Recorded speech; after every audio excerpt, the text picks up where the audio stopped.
وہ غریب آدمی اس ملک میں نہیں ہے. موٹر سائیکل والا بھی, حقیقت یہ ہے, ایمانداری کی بات ہے کہ اب اس ملک کے اندر غربت اتنی زیادہ بڑھ گئی کہ وہ بھی غریب بہت زیادہ نہیں, جن لوگوں کو ہمیں بہت زیادہ سپورٹ کی ضرورت ہے. تو پہلا نقطہ جو میں آپ کے سامنے رکھ رہا ہوں وہ یہ ہے کہ ہماری کوشش یہ ہے کہ ہم اس سبسڈی کو ڈائیورٹ کریں ان چیزوں سے جو امپورٹڈ ہیں, مثلاً تیل, اور ان چیزوں کی طرف لے کر جائیں جو غریب استعمال کرتا ہے اور ہمارے ملک میں پروڈیوس ہوتی ہیں. اس کے لیے آپشنز ہیں جو آپ اگلے ہفتے میں آپ کو پورا پروگرام بتا دیں. ٹھیک ہے. دوسری جو اس کا اہم جزو ہے وہ یہ ہے کہ ابھی ہم سبسڈی جب تیل کی قیمت کی شکل میں جو دیتے ہیں وہ دیتے ہیں ہر ایک کو. یعنی جو موٹر گاڑی نیچے کھڑی ہے, اگر کوئی 6 سلنڈرڈ ہے, 4 سلنڈرڈ ہے, کوئی بڑا سیٹ ہے, چھوٹا سیٹ ہے, درمیانہ سیٹ ہے, مڈل کلاس ہے, سب کو سبسڈی مل رہی ہے. یعنی اس وقت کوئی اگر لاہور سے چلتا ہے ٹینک فل کروا کے اپنی وہ جو ایس یو ویز آپ نے دیکھی ہیں, تو اس کو بھی ہر لیٹر کے اوپر 30 روپے ہم تحفہ دے رہے ہیں. ٹھیک ہے. تو ہم سمجھتے ہیں کہ یہ کیوں تحفہ امیر لوگوں کو دیا جائے, دینا تو سب کو چاہیے, لیکن ہمیں غریب ملک ہیں. تو ہمارا یہ خیال ہے کہ کچھ بوجھ حکومت اٹھائے, کچھ بوجھ اس ملک کے رہنے والے وہ لوگ جو موٹر گاڑیاں چلا سکتے ہیں وہ چلائیں, اور سبسڈی جو ہے وہ ایک بڑے چھوٹے سیگمنٹ کو دی جائے جو غریب ہے. تو اس سے دونوں چیزیں اچیو ہو گئی جو آئی ایم ایف چاہتی ہے. ایک یہ تو وہ طریقہ کار کیا ہوگا سبسڈی دینے کے لیے غریبوں کو؟ وہ میں کیونکہ میں نے آپ کو بتایا کہ 3 آپشنز ہیں. وہ وزیر اعظم ان کے خد و خال فائنلائز ہو چکے ہیں. وزیر اعظم صاحب اگلے ہفتے بتائیں گے, اگلے ہفتے انشاءاللہ پوری تفصیل کے ساتھ. پاسبل ہے جو یہ کہہ رہے ہیں؟ نہیں ہو سکتا جناب. دیکھیے میں بتاؤں آپ کو, اقتصادی پالیسی جو ہے نا وہ اس طرح نہیں بنتی کہ میں نے اس چیز کو سستا کرنا ہے, اس کو مہنگا کرنا ہے. یہ اقتصادی پالیسی بنتی ہے میکرو اکنامک لیول کے اوپر. جب تک مانیٹری پالیسی کے ذریعے آپ قیمتوں کو کم نہیں کریں گے, اس کی جو کم نہیں ہوتی, اس کی جو انفلیشن ہے, اس کی جو تیزی سے وہ بڑھ رہی ہے, اس کو آپ روکتے نہیں ہیں, تو یہ آپ کبھی کنٹرول نہیں کر سکیں گے. اور خاص طور پر جو فیول کی پرائسز ہیں وہ تو تمام انفلیشن کو اور پیٹرول کی طرح آگ لگا دیتی ہے, سمجھ گئے نا.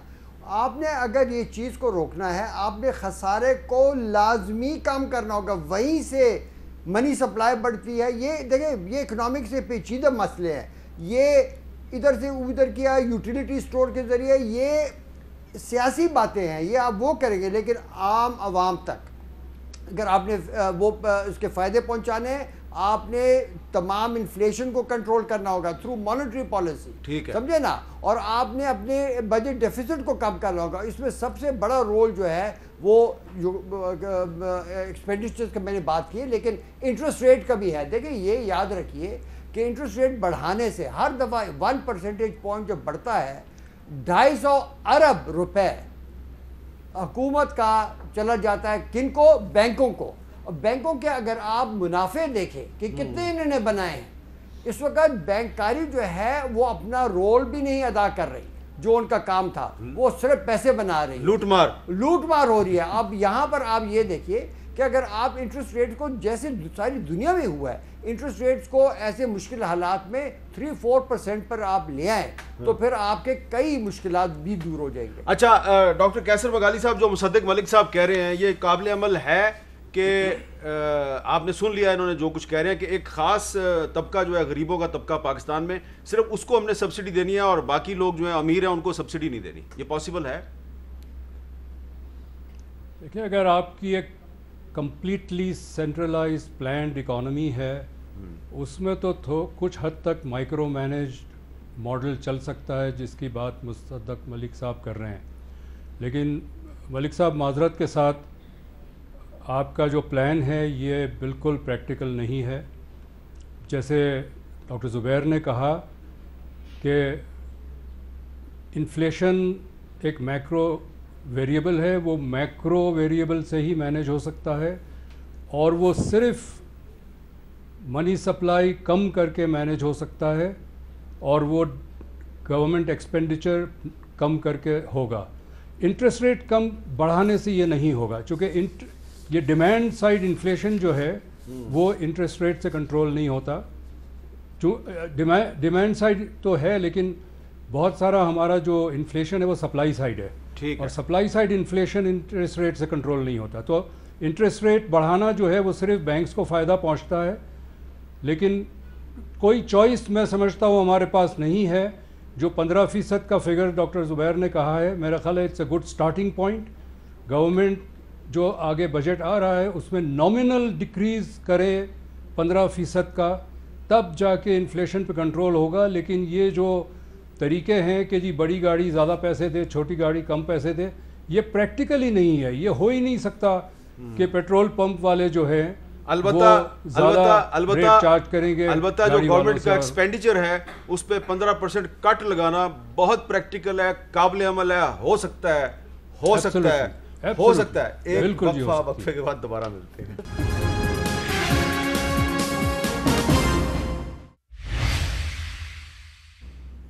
کیپٹل ٹاک میں خوش آمدید. اچھا ڈاکٹر زبیر صاحب, میرے پاس اب ٹائم کم ہے, لیکن آپ نے اور ڈاکٹر کیسر بنگالی صاحب دونوں نے کہہ دیا کہ ان کا پلان قابل عمل نہیں ہے, یہ آئی ایم ایف کو کنونس نہیں کر سکتے. آپ قبل از وقت ڈسکریج تو نہیں کر رہے ان کو؟ نہیں, میں نہیں کرنا چاہتا. میں کہتا ہوں اللہ کرے کامیاب ہوں. دیکھیں بات یہاں پر پاکستان کی ہو رہی ہے, یہاں پر سیاست کی بات نہیں ہو رہی. ہم نے تو تنقید پچھلی حکومت میں بھی کافی کی تاکہ وہ سیدھے راستے پر آ جائے. اب میں یہ کہہ رہا ہوں کہ اگر انہیں محنت کرنی ہے تو جو اصلی جو کہتے ہیں tools of doing business running the government وہ استعمال کریں. صحیح ایڈوائس لیں لوگوں سے. ان کے پاس بہت بڑی ایڈوائزری کمیٹی ہے. 100 لوگ ہیں, کتنے لوگ ہیں اس کے اندر؟ ہاں تو وہ اکنامک ایڈوائزری کونسل, ہاں دیکھیں اتنی بڑی منشا صاحب ہیں, منشا صاحب بھی ہیں, وہ you know lot of people آتے ہیں, لیکن ان کو بات کرنے کا موقع دے. اگر 100 لوگ آ رہے ہیں وہاں پر, آپ کے خیال میں منشا صاحب اس رائے سے اتفاق کریں گے کہ گورنمنٹ کو اپنا ایکسپینڈیچر کم کرنا چاہیے؟ اب مجھے پتہ نہیں, میں اس سے بات چیت نہیں ہوئی تو آئی ڈونٹ نو. وہ تو کیسر بنگالی صاحب, اب آپ سے بھی میرا یہی سوال ہے, میرے پاس ٹائم بھی کم ہے, کہ اور کیا کیا ڈراسٹک سٹیپس یہ لے سکتے ہیں کہ الیکشن ہونا ہے نہیں ہونا آپ نے کہا وہ میٹر نہیں کرتا, یہ اکانومی کو کیسے ٹھیک کر سکتے ہیں؟ ایک تو آپ نے کہا کہ 15% اپنا ایکسپینڈیچر کم کریں, اور کیا کرنا چاہیے ان کو؟ دیکھیں اس وقت ہم صرف بات انفلیشن کی کر رہے ہیں, اور انفلیشن کم کرنے کے لیے گورنمنٹ کا ایگریگیٹ ایکسپینڈیچر کم ہونا ضروری ہے. باقی کسی طریقے سے غریبوں کو آپ نہیں سہارا دے سکتے. دوسرا جو ایشو ہے وہ ڈالر کا ہے. روپی ڈی ویلیو ہوتا چلا جا رہا ہے, 190 پہ پہنچ گیا ہے. اس کو کنٹرول کرنے کے لیے امپورٹ کربس کرنے پڑیں گے, اور ہمیں کچھ پلان ایسا بن سکتا ہے.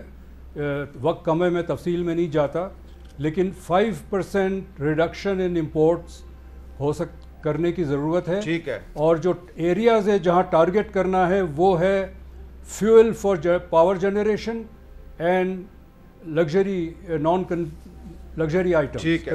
اگلے ہفتے جب یہ پلان دے دیں گے نا, کر سکتے ہیں. اگلے ہفتے جب یہ پلان دے دیں گے تو میں پھر آپ دونوں کو دوبارہ ان کے ساتھ بٹھاؤں گا. اب آپ بتائیے جی, انہوں نے اچھی آپ کو تجاویز بھی دی ہیں, تو ابھی تک آپ کو یقین ہے کہ جو پلان آپ اگلے ہفتے دیں گے وہ امپلیمنٹ ہو جائے گا؟